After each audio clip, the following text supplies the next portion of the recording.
जय हिंद प्यारे साथियों। दिल्ली पुलिस के एग्जाम नज़दीक आ चुके हैं। 14 नवंबर से एग्जाम स्टार्ट है। तो आप जानते हैं प्यारे साथी, ये एग्जाम कौन करा रहा है? तो एसएससी कंडक्ट करा रही है। तो एसएससी अभी हाल ही में जितने भी एग्जाम कंडक्ट कराई उनमें एक महत्वपूर्ण टॉपिक जो रहा, जो आपके एग्जाम के लिए बहुत ही महत्वपूर्ण होगा, जो लगातार हर एक पेपर हुआ, एफटीएफ के हो या सीजीएल का हो, कोई भी टॉपिक हो, कोई भी पेपर हो, जो एसएससी हाल ही में कंडक्ट कराई और भी जितने भी पेपर हुए उनमें एक महत्वपूर्ण टॉपिक जो चर्चा में रहा, जनगणना से 2011 की जनगणना। अभी 21 की जनगणना हुई नहीं, नहीं लगता भी नहीं है कि होगी। तो 2011 की जनगणना से लगातार बहुत सारे प्रश्न बने। तो उसी टॉपिक को आज हम चर्चा करेंगे, जनगणना, जो आपके दिल्ली पुलिस के एग्जाम के लिए बहुत ही कारगर साबित हो सकती है। पंचवर्षीय की योजना थी, हमने उसके बारे में पिछले दिन चर्चा कर ली है। तो आज हमारा टॉपिक जो होगा जनगणना। तो आज हम चर्चा क्या करेंगे किस टॉपिक पर? भारत की जनगणना पर। भारत की जनगणना पर, यानी आज का जो हमारा टॉपिक होने वाला है कौन सा होगा प्यारे साथी? तो भारत की जनगणना। तो क्यों इस टॉपिक को हम प्रायिकता दे रहे हैं कि महत्वपूर्ण है? क्योंकि अभी हाल ही में जितने भी एग्जाम हुए यहाँ पे लगातार प्रश्न आए हैं, चाहे सीआरपीएफ का हो या कोई भी एग्जाम हो, यहाँ पे लगातार प्रश्न आए। तो उम्मीद की जा रही है कि दिल्ली पुलिस में भी यहाँ पे प्रश्न निश्चित ही आएगा। तो आइए चर्चा करते हैं प्यारे मित्र, जनगणना से कौन कौन से प्रश्न बन सकते हैं। अगर हम बात करते हैं विश्व में अगर पहली बार जनगणना कब कराई गई, तो किसने कराई? तो स्वीडन ने कराई। विश्व में विश्व में पहली बार जनगणना, पहली बार जनगणना किस देश ने कराई? तो प्यारे साथी याद रखिएगा, आपको याद रखना है स्वीडन। इतना इम्पोर्टेंट है नहीं। स्वीडन ने कराई 1749। केवल आप ये जान लीजिए कि हम जनगणना पढ़ रहे हैं, तो जनगणना का विचार या जनगणना सबसे पहले कहाँ पर कराई गई? तो स्वीडन में कराई जाती है। ये आपके लिए इम्पोर्टेंट होगा। बाकी आगे हम चर्चा करते हैं जो पेपर के लिए आपके इम्पोर्टेंट होगा। तो पहली बार भारत में कब जनगणना होती है? तो इम्पोर्टेंट डे बन जाता है भारत में पहली बार जनगणना। देखिए, पहली बार अंग्रेजों के द्वारा कराई जाती है। कब कराई जाती है प्यारे साथी? तो 1872 में। इसको कौन कराता है? तो उस समय वायसराय कौन होता है? तो मेयो मेयो के द्वारा कराई जाती है। अब प्यारे साथी, मेयो के द्वारा जरूर कराई गई 1872 ईस्वी में, लेकिन इसकी खासियत क्या रही? ये नियमित नहीं रही। ये क्या रही प्यारे साथी? ये नियमित नहीं रही। तो इसको कहते हैं अनियमित जनगणना।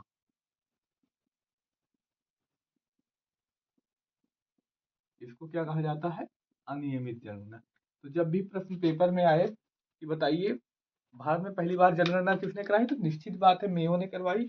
लेकिन एक ऐसी जनगणना थी तो अनियमित जनगणना थी। प्यारे साथी आप याद रखेंगे, कैसी जनगणना थी? तो ये अनियमित जनगणना थी, जो आपके पेपर के लिए इंपॉर्टेंट जरूर है, लेकिन याद रखिएगा ये अनियमित जनगणना थी।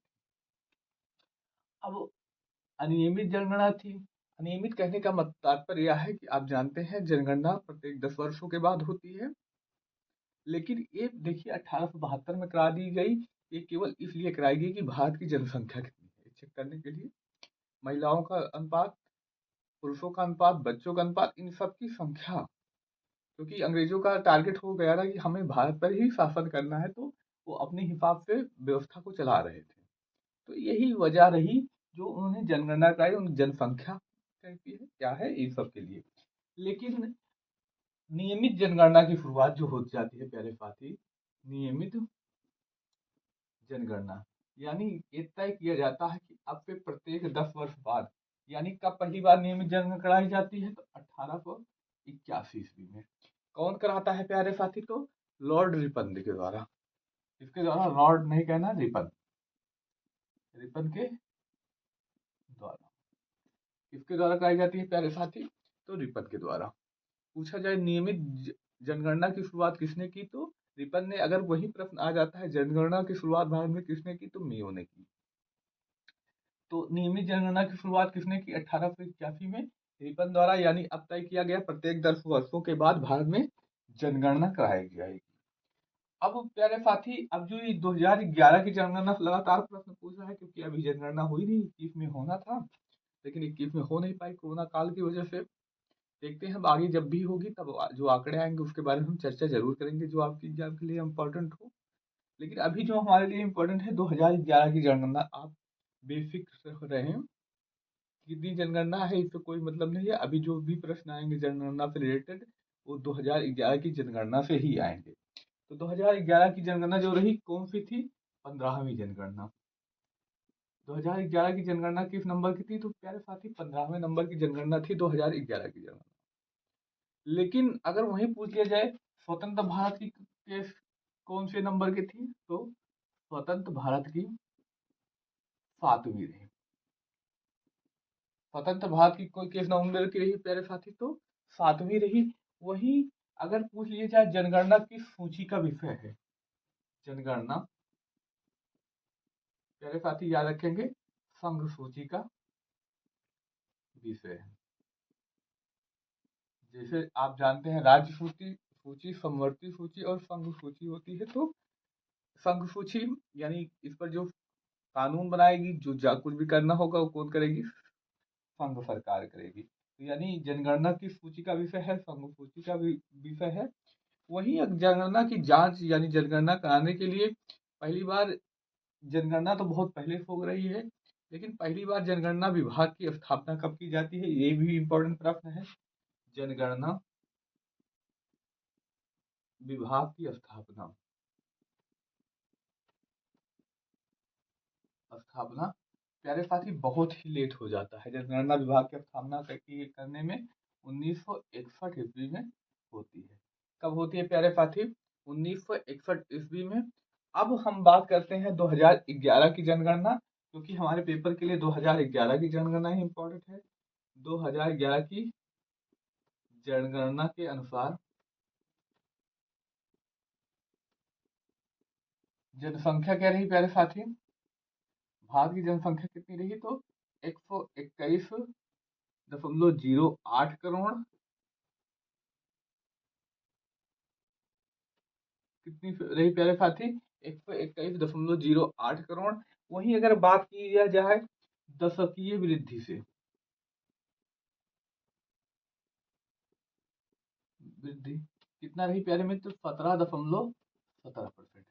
17.17% जो दशकीय वृद्धि रही। यानी 2001 और की जनगणना से 2011 की जनगणना में कितनी वृद्धि रही? 17.17% की वृद्धि रही प्यारे साथी। और कौन कौन से प्रश्न बनते हैं आगे हम चर्चा करें।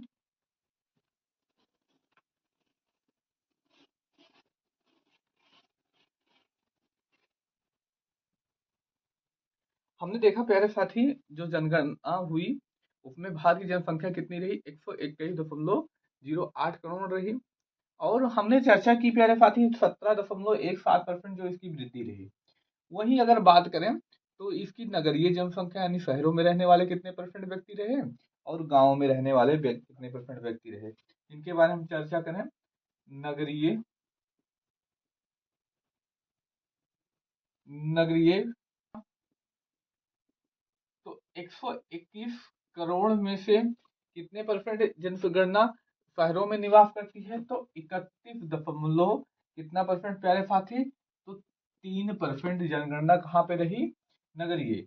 वहीं अगर बात करें ग्रामीण जनसंख्या, ग्रामीण जनसंख्या कितनी रही? तो ये भी इंपॉर्टेंट, आप इसको खुद ही निकाल सकते हैं, स्वयं से ही निकाल सकते हैं। 100% में से 31.3% घटाएंगे तो कितना बचेगा प्यारे साथी?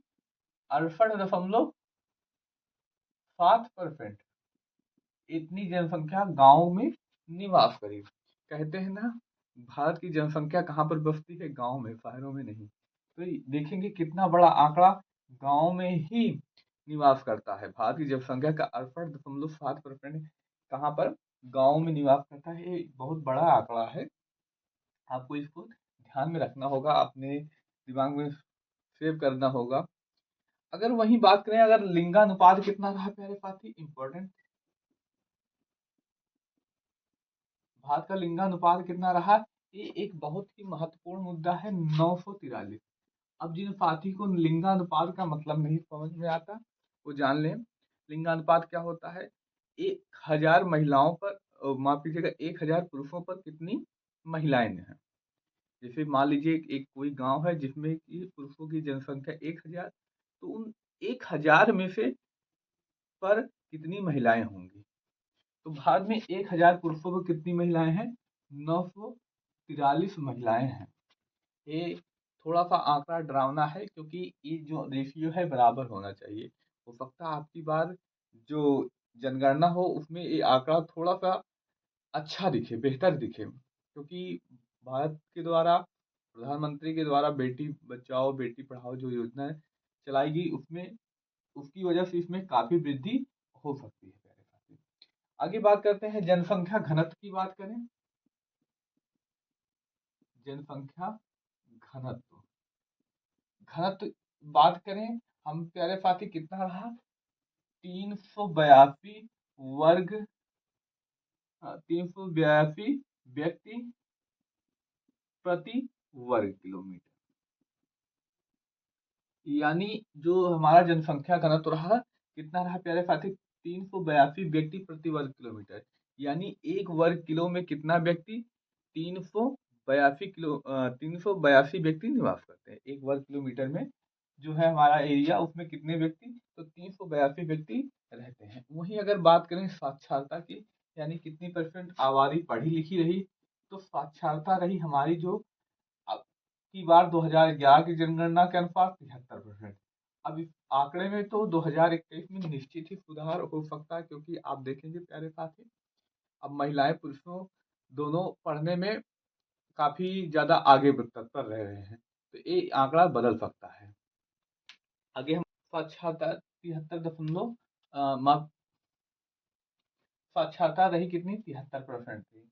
अगर अब बात करते हैं प्यारे साथी इसमें महिलाओं और पुरुषों की बात करें तो ये आंकड़ा बहुत ही चिंतनीय है। खासकर महिलाओं के लिए बहुत चिंतनीय है, क्योंकि जो भी महिलाएं देख रही हो ये आंकड़े में सुधार करना चाहिए उन लोगों को, बहुत ही इम्पोर्टेंट है। जो पुरुष कितने परसेंट पुरुष पढ़े लिखे हुए, यानी उनकी साक्षरता कितनी रही? तो 80.9%। ये अच्छा आंकड़ा नहीं कह सकते, लेकिन इसकी अपेक्षा यहाँ तो थोड़ा अच्छा है। वहीं अगर महिलाओं की बात की जाए तो ये आंकड़ा बहुत ही अंतर हो जाता है। महिलाओं में यह साक्षरता दर कितना रही? तो 64.6% रही। देखिए कितना इस एवरेज से भी कम। ये काफी चिंतनीय है। जो भी महिला जो भी बालिकाएं ये वीडियो देख रही हो अपनी इस आंकड़े में तो जरूर ही परिवर्तन लाएं। अभी 21 में आंकड़े में परिवर्तन निश्चित ही होगा, लेकिन कोशिश करिए और आंकड़े में परिवर्तन हो और सुधार हो। अब आप बात करते हैं क्षेत्रफल की दृष्टि में बड़े छोटे जो यहाँ पे प्रश्न बनते हैं उनके बारे में हम चर्चा करें। आगे बात करते हैं प्यारे साथी इस टॉपिक पर, तो क्षेत्रफल की दृष्टि से हम बात करेंगे कौन सा बड़ा कौन छोटा है। प्यारे साथी अगर हम बात करें क्षेत्रफल की दृष्टि से राज्य में कौन सा बड़ा राज्य है, तो राजस्थान। राजस्थान सबसे बड़ा राज्य है क्षेत्रफल की दृष्टि से। वहीं अगर छोटे की बात की जाए तो सबसे छोटा कौन है प्यारे साथी? तो गोवा है। राज्यों में कौन है? गोवा है। लेकिन अगर यही बात की जाए केंद्र शासित प्रदेश में, अगर केंद्र शासित प्रदेश में बात की जाए तो केंद्र शासित प्रदेश में यह आंकड़ा बदल जाएगा। कौन है प्यारे साथी? अंडमान निकोबार सबसे बड़ा। वहीं अगर बात की जाए छोटे में केंद्र शासित प्रदेश में तो कौन होगा प्यारे साथी? तो लक्षद्वीप होगा।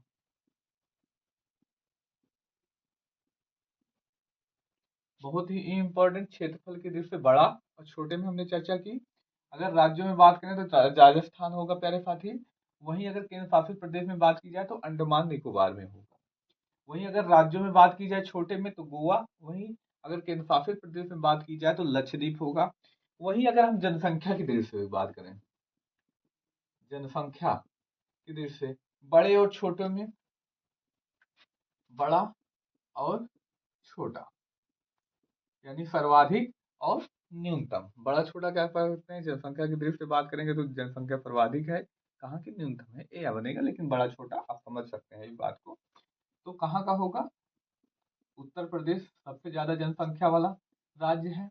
वहीं अगर राज्यों में छोटे की बात की जाए तो प्यारे साथी कौन होगा, तो सिक्किम होगा। कौन होगा, सिक्किम होगा।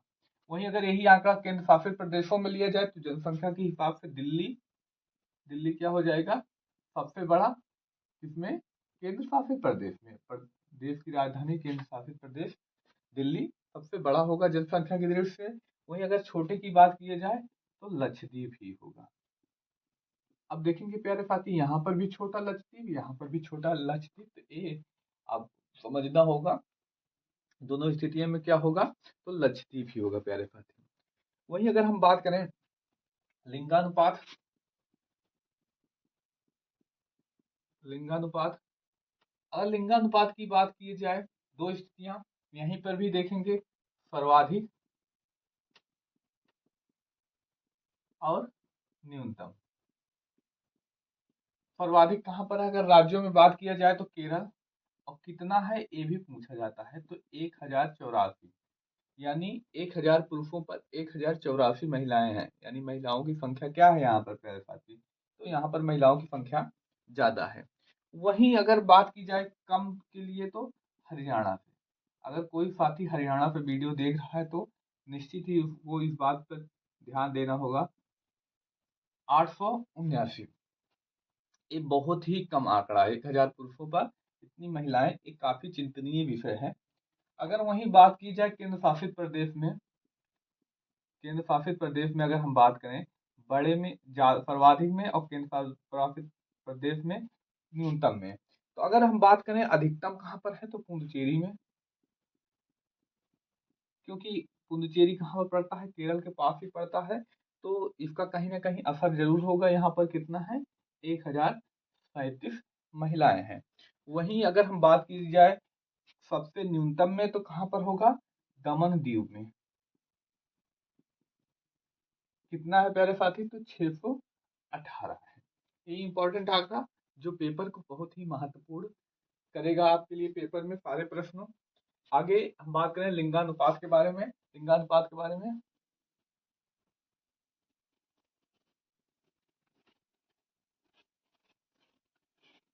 हमने चर्चा की। अब राज्यों में अगर पूछ लिया जाए जिलों में, क्योंकि अभी सीआरपीएफ टेस्टमैन का पेपर हुआ 2-3 महीने पहले, वहां पर जिले के बारे में पूछ लिया गया, इसलिए आपको जानना जरूरी है। अगर वही बात करें लिंगानुपात, लिंगानुपात जिलों में, अगर हम बात करें लिंगानुपात जिलों में, तो सर्वाधिक और न्यूनतम कहाँ का रहा है, ये इंपॉर्टेंट है प्यारे साथी। तो अगर सर्वाधिक हम बात करें और न्यूनतम की बात करें, देखिए अगर हम सबसे पहले हम राज्यों में बात करते हैं तो अल्मोड़ा सर्वाधिक रहा, अल्मोड़ा। वहीं और न्यूनतम की बात करें तो लेह, एक कहाँ पर, राज्यों में। अब कई लोगों का ये सस्पेंस होगा कि लेह तो लद्दाख में पड़ता है, लद्दाख केंद्र शासित प्रदेश है, तो केंद्र शासित प्रदेश में आना चाहिए। नहीं, हाँ बिल्कुल प्यारे साथी, लेकिन ये 2011 की जनगणना के आंकड़े लिए जा रहे हैं, इसलिए जो है इम्पोर्टेंट है। ये 2011 में क्या हुआ करता था, तो जम्मू कश्मीर के अंदर हुआ करता था, और जम्मू कश्मीर तब एक राज्य था। अभी 2021 की जनगणना जब होगी, या 21 में ना होगी, जब भी होगी, तो ये आंकड़े में परिवर्तन होगा, तब दूसरा आंकड़ा आएगा, तो उसके बारे में हम तब चर्चा करेंगे जब वो आंकड़ा आएगा। अभी तो हमें इसको राज्य ही मानकर पढ़ना पड़ेगा। सर्वाधिक अल्मोड़ा में है और न्यूनतम कहाँ पर है, लेह में पड़ती है। अगर वहीं केंद्र शासित प्रदेश में बात करें तो माहे, माहे जो पुडुचेरी का एक जिला है, इम्पोर्टेंट है, ये वहां पर पड़ता है।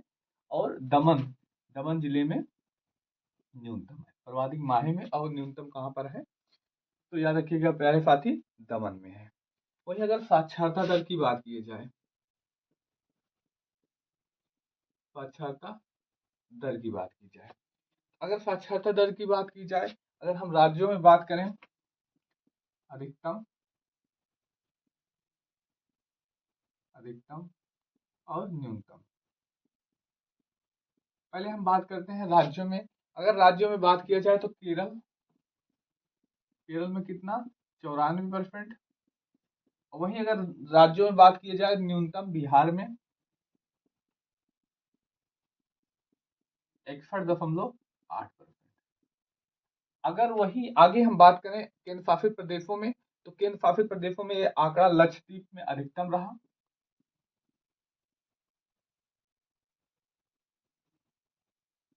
लक्षद्वीप में अधिकतम रहा। वहीं न्यूनतम कहां पर रहा, तो दादर नगर हवेली में। दादर नगर हवेली में कहां पर, ये आंकड़ा केंद्र शासित प्रदेश का है और ये कहां पर है, केरल राज्यों में। तो केरल में सर्वाधिक और बिहार में न्यूनतम रहा। वहीं अगर केंद्र शासित प्रदेशों में पूछ लिया जाए तो लक्षद्वीप, और न्यूनतम पूछा जाए तो दादर नगर हवेली में। अगर वही पूछा जाए महिला साक्षरता दर कहाँ पर रही, तो यही आंकड़ा, केरल में सर्वाधिक महिला साक्षरता दर, और न्यूनतम कहाँ पर रही, तो बिहार में साक्षरता दर क्या रही प्यारे साथी, न्यूनतम रही। आगे बात करें, एक जनसंख्या घनत्व पूछा जाता है, तो न्यूनतम जनसंख्या घनत्व कहाँ का रहा, न्यूनतम जनसंख्या घनत्व। तो याद रखिएगा, घनत्व प्यारे साथी, जिले में बात की जाए, तो कौन सा जिला होगा प्यारे साथी, दिबांग जिला।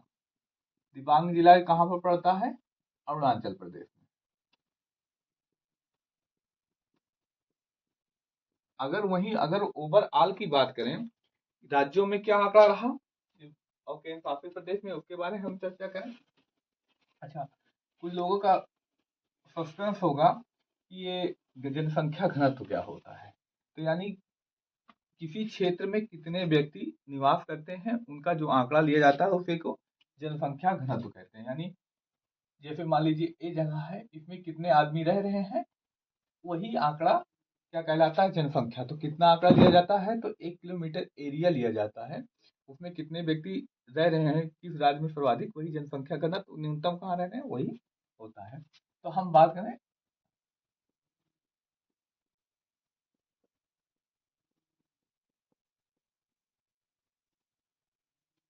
चलिए प्यारे साथी, हम चीज पर जनसंख्या घनत्व की चर्चा कर रहे थे। जनसंख्या घनत्व, अगर हम सर्वाधिक की बात करते हैं प्यारे साथी, तो सर्वाधिक कहां पर रहा, राज्यों में,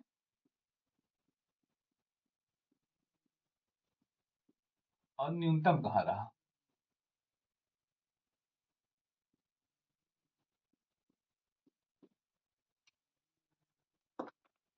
सर्वाधिक राज्यों में अगर हम बात करें तो कहां पर रहा प्यारे साथी, तो बिहार में रहा। वहीं अगर न्यूनतम की बात किया जाए तो कहां पर रहा प्यारे साथी, तो अरुणाचल प्रदेश। अरुणाचल प्रदेश का दिव्यांग जिला न्यूनतम रहा जनसंख्या घनत्व में। ये भी बहुत ही इंपॉर्टेंट आंकड़ा। अगर वहीं हम केंद्र शासित प्रदेशों में बात करें, तो केंद्र शासित प्रदेशों में क्या हो जाएगा, दिल्ली, और न्यूनतम कहाँ का रहा, अंडमान निकोबार का। और कौन से महत्वपूर्ण प्रश्न बन सकते हैं, हम बात करते हैं धर्म के अनुसार जनसंख्या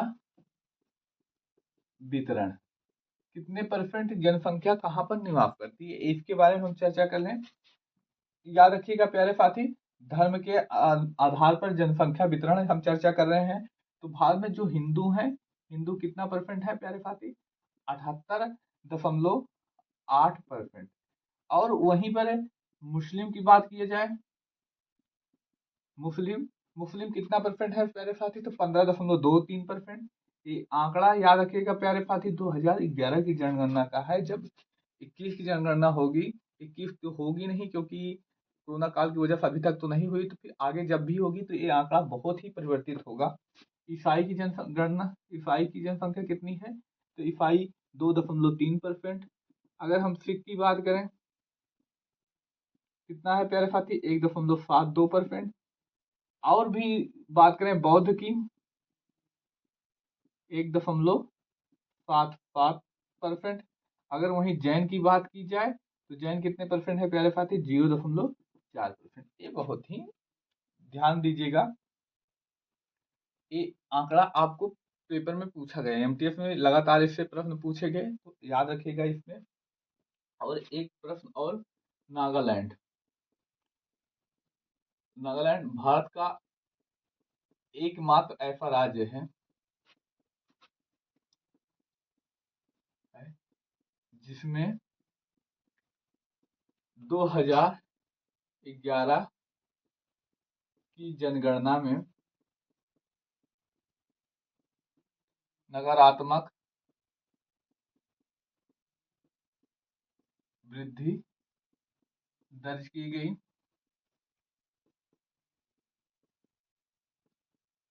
यानी वृद्धि नहीं हुई, यहाँ की जनसंख्या क्या हुई प्यारे साथी, यहाँ की जनसंख्या में कमी आई।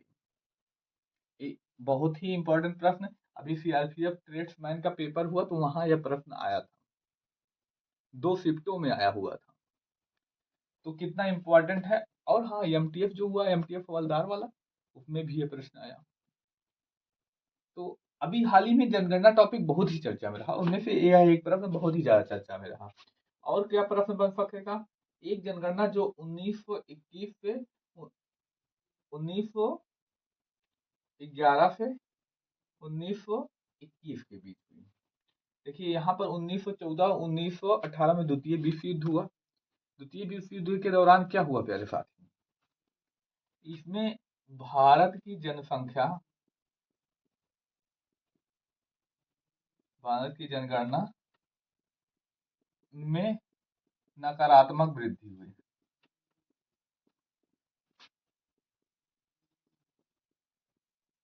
इसका क्या मतलब प्यारे साथी, देखिए क्योंकि जानते हैं प्यारे साथी इस समय क्या हुआ था, द्वितीय विश्व युद्ध हुआ, जिसमें क्या हुआ, भारत की जनसंख्या में नकारात्मक वृद्धि दर्ज हुई। यानी जो आंकड़ा हमने चर्चा की थी 1911 की जनगणना में जितने आंकड़े थे, जब 1921 की जनगणना होती है तो वहां पर संख्या में कमी आई, क्योंकि आपको पता है 1914 से जो 1918 तक द्वितीय विश्व युद्ध चला, इसमें बहुत सारे भारतीयों ने भाग लिया, उनकी मृत्यु भी हुई। तो इस वजह से जो है जनसंख्या में काफी गिरावट दर्ज की गई। इस वजह से 1911 से 1921 की जो जनगणना हुई, इसमें नकारात्मक वृद्धि दर्ज की गई। आज हमने दिल्ली पुलिस के लिए एक इम्पोर्टेंट टॉपिक, जो जनगणना एसएससी एग्जाम कंडक्ट करा रही है, तो लगातार एसएससी हाल ही में सभी पेपरों में प्रश्न इस यहाँ से पूछी है, तो इम्पोर्टेंट टॉपिक है, आप लोग इसको देखिए, अपने मित्र भाई बहन में शेयर कर दीजिए, और आप भी चैनल पर नए हैं तो चैनल को सब्सक्राइब कर लीजिए। हमें एक हौसला मिलता है कि लोग हमें पसंद कर रहे हैं, हमारे चैनल से जुड़ रहे हैं, उनको अच्छा कंटेंट देने में भी मदद मिलती है, एक मोटिवेशन का काम होता है। फिलहाल मिलते हैं हम अगले वीडियो में, धन्यवाद, जय हिंद।